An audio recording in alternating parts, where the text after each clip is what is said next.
Hi friends, welcome back to Open Happiness. Today we are going to talk about Zohran Mamdani, his historic win, the reaction it has stirred, and the bigger questions it raises. Zohran Mamdani, born in Uganda and of Indian heritage, rose to become the first Muslim mayor of New York City after a campaign focused on housing affordability, public transit, and immigrant rights. Along the way, he faced intense criticism and attacks. Some commentators used his religion and identity as a political weapon, drawing on the legacy of the September 11 attacks and employing Islamophobic rhetoric.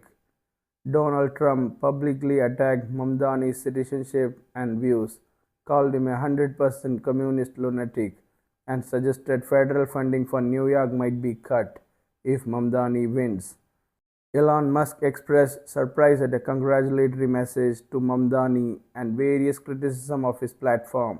Some reports claim Musk called him a swindler, though details are contested.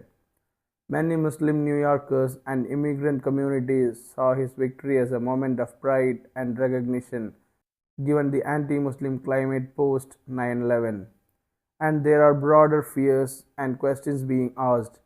Some worry about the idea of Muslimization of New York, that is, faith or background will shift the city's policies in ways they fear or don't understand.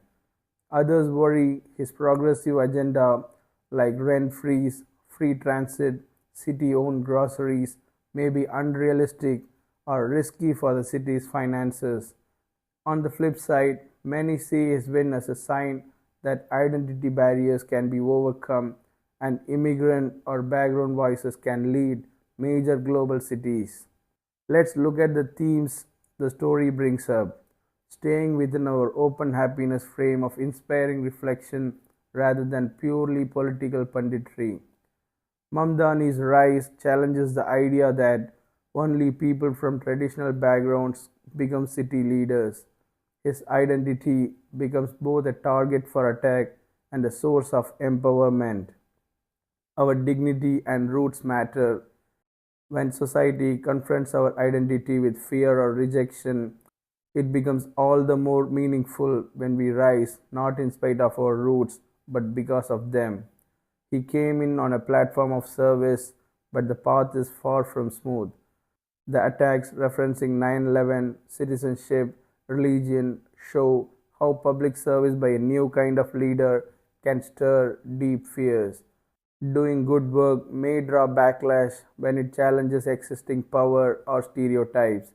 Staying rooted in service helps navigate that.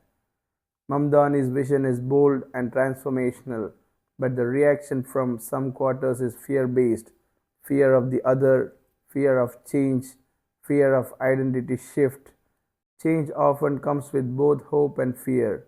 The fear doesn't invalidate the hope, but it does call for greater empathy, communication, and integrity.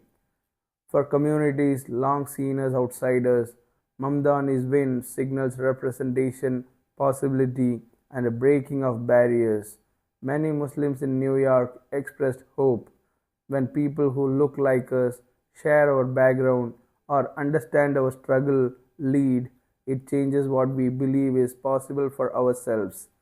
Zohran Mamdani's story isn't about a mayoral election. It's about service, identity, hope, fear, and change. Whether you agree with his policies or not, his rise invites us to ask who gets to lead, whose voice gets heard, and above all, in a world that may fear our roots, we can choose to see them as strength. If you carry a story that's been overlooked, maybe this moment reminds you your story matters. If you like this political reflection, like, share, and subscribe. Thank you.